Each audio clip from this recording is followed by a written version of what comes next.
പിതാവിൻ്റെയും പുത്രൻ്റെയും പരിശുദ്ധാത്മാവിൻ്റെയും നാമത്തിൽ ആമേൻ. ജെറമിയ പ്രവാചകൻ്റെ പുസ്തകത്തിൽ നിന്ന് 1-ാം അധ്യായം 19-ാം വാക്യം.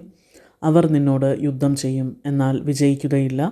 നിന്റെ രക്ഷയ്ക്ക് ഞാൻ കൂടെയുണ്ട് എന്ന് കർത്താവ് അരുളി ചെയ്യുന്നു. ആമേൻ. ഹല്ലേലൂയ.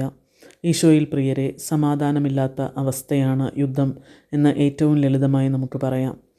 നാം ഓർമ്മ വെച്ച നാൾ മുതൽ ഏതെങ്കിലും ഒരു തരത്തിൽ യുദ്ധസമാനമായ സാഹചര്യങ്ങൾ നമ്മുടെ മനസ്സിനുള്ളിലും നാം ആയിരിക്കുന്ന ഇടങ്ങളിലും ഇടയ്ക്കെങ്കിലും അഭിമുഖീകരിക്കേണ്ടി വന്നിട്ടുണ്ടാകും.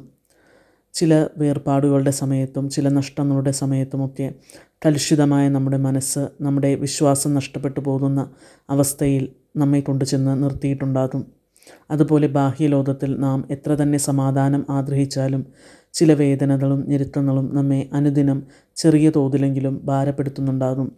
പക്ഷേ പൂർണ്ണമായും വീണുപോകാൻ നമ്മുടെ തമ്പുരാൻ നമ്മെ അനുവദിച്ചിട്ടില്ല എന്നതിൻ്റെ ഏറ്റവും വലിയ തെളിവ് നാം തന്നെയാണ്.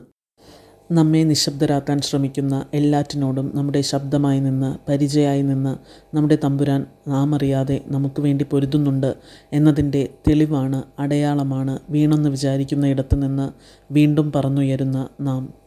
ഇന്നും എന്നും നമ്മെ തോൽപ്പിച്ച് അവസാനിപ്പിക്കാൻ ആർക്കും ഒന്നിനും സാധിക്കില്ല. കാരണം നമ്മുടെ രക്ഷയായി, വിജയമായി, പ്രതീക്ഷയായി നമ്മുടെ തമ്പുരാൻ നമ്മുടെ കൂടെയുണ്ട്. ചുറ്റും എത്ര തന്നെ ഇരുട്ട് നിറഞ്ഞാലും പ്രകാശത്തിൻ്റെ നേർത്ത കിരണമായി അവിടുന്ന് നമുക്കുള്ളിലും നമുക്ക് വേണ്ടിയും ഉദയം ചെയ്യും. നിത്യം പിതാവിനും പുത്രനും പരിശുദ്ധാത്മാവിനും സ്തുതി, ആദിയിലെ പോലെ ഇപ്പോഴും എപ്പോഴും എന്നേക്കും. ആമേൻ.